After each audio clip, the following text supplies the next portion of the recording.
राम मंदिर के डोनेशन में से करोड़ों रुपए की चोरी की गई है।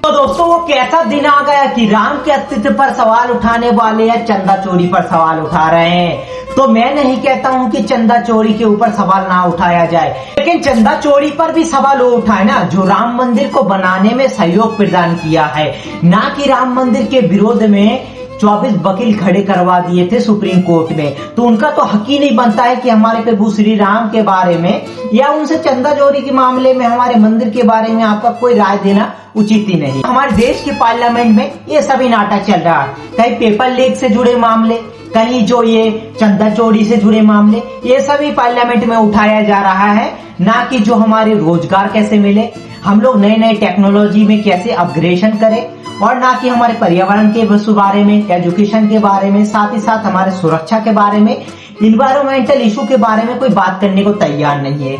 एक दूसरे के ऊपर जो आरोप प्रत्यारोप यही सिद्ध करने में लगे हुए हैं। तो हमारा देश कहाँ से विकसित होगा।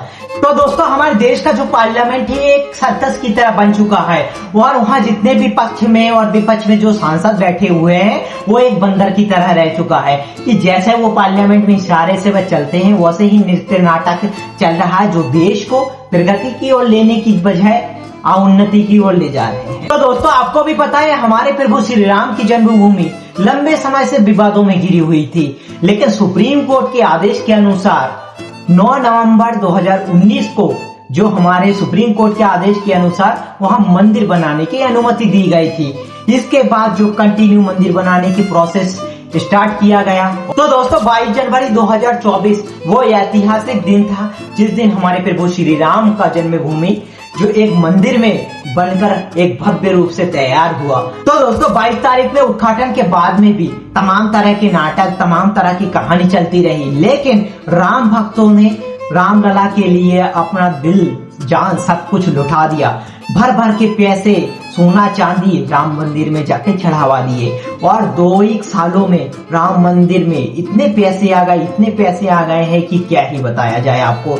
लेकिन गाइस इसी बीच जो एक बुरी खबर आती है कि जो 4 जून 2026 को कुछ आतंकों के द्वारा और कुछ ट्रस्ट के ही लोगों के द्वारा वहां चोरी कर लिया जाता है, जो सीसीटीवी फुटेज के द्वारा एक जो ट्रस्टी को ये महसूस होता है, उनको संदेह होता है, और इसी से एक चोरी का मामला सामने आता है। और इस मामले के दौरान फिर एसआईटी को एक जांच सौंप दी जाती है, और एसआईटी को जांच सौंपने के बाद इस जांच में 200 से जो बाहरी लोग शामिल थे, साथ ही साथ कर्मचारी शामिल थे, और 81 लाख रुपए जो पहले उनसे जब्त कर लिए गए हैं। और इसकी जानकारी ऑलरेडी पहले से थी लोगों को कि जो पुजारी थे, वहाँ के जो कर्ता धर्ता थे उस ट्रस्ट में, और साथ ही साथ जो बाहरी, उनके पास इतना पैसा कहाँ से आ रहा। तो हमारे सोसाइटी को क्या पता कि इनके पास पैसा कहाँ से आ रहा था। पैसा आ रहा था रामलला के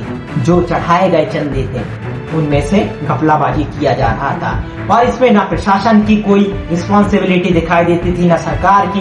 ये सब सोए हुए थे, और ट्रस्ट के लोगों के द्वारा और बाहरी लोगों के जो एक कॉन्वर्सेशन के द्वारा इतना भारी रकम का सौदा कर दिया गया। और अब सवाल किससे करें? सरकार से ही करेंगे ना। लेकिन मैं यह नहीं पूछता हूँ कि सवाल करना गलत है या कुछ भी गलत है। सवाल कीजिए, सरकार से कीजिए, ट्रस्टी से कीजिए, पुजारी से कीजिए, जितने भी लोग इन्वॉल्व थे उनको कड़ी से कड़ी सजा दीजिए। लेकिन इसके अलावा मैं एक बात इसमें ऐड करना चाहता हूँ, जो राम मंदिर के विरोध में 24 वकील खड़े करवाए थे, जो राजनीतिक पार्टी और जो विपक्षी पार्टी और जो तमाम तरह के लोग ने जो राम मंदिर के खिलाफ जाकर अपना तीर कमान, अपना कहानी चिल्लाते रहे, ढोल ढंगारा बजाते रहे, उनको अब क्वेश्चन पूछने का क्या जरूरत है? पूछेगा तो हमारे देश के 140 करोड़ जनता पूछेगी, ना कि तुम लोग तो हमारे राम मंदिर के विरोध में थे। तुम कोई एग्जिस्ट ही नहीं करते हो हमारे राम मंदिर में, तुम लोग इंटरफियर करने में, और तुम्हारी ओपिनियन यहाँ कोई मैटर नहीं करता है। यह राम मंदिर भी चोरी हुआ, उनको फांसी चढ़ा दो जो इसमें इन्वॉल्व है, कोई दिक्कत वाली बात नहीं है। लेकिन मेरा मानना यहाँ है कि राम के अस्तित्व पर सवाल उठाने वाले चंदा चोरी पर सवाल ना उठाए तो ही बेहतर है। तो आपका ये वीडियो में क्या कहना है, आपका राय क्या है, एक बार कमेंट करके जरूर बताइए। मिलते हैं किसी अन्य वीडियो में, तब तक के लिए जय श्री राम, इनकलाब जिंदाबाद।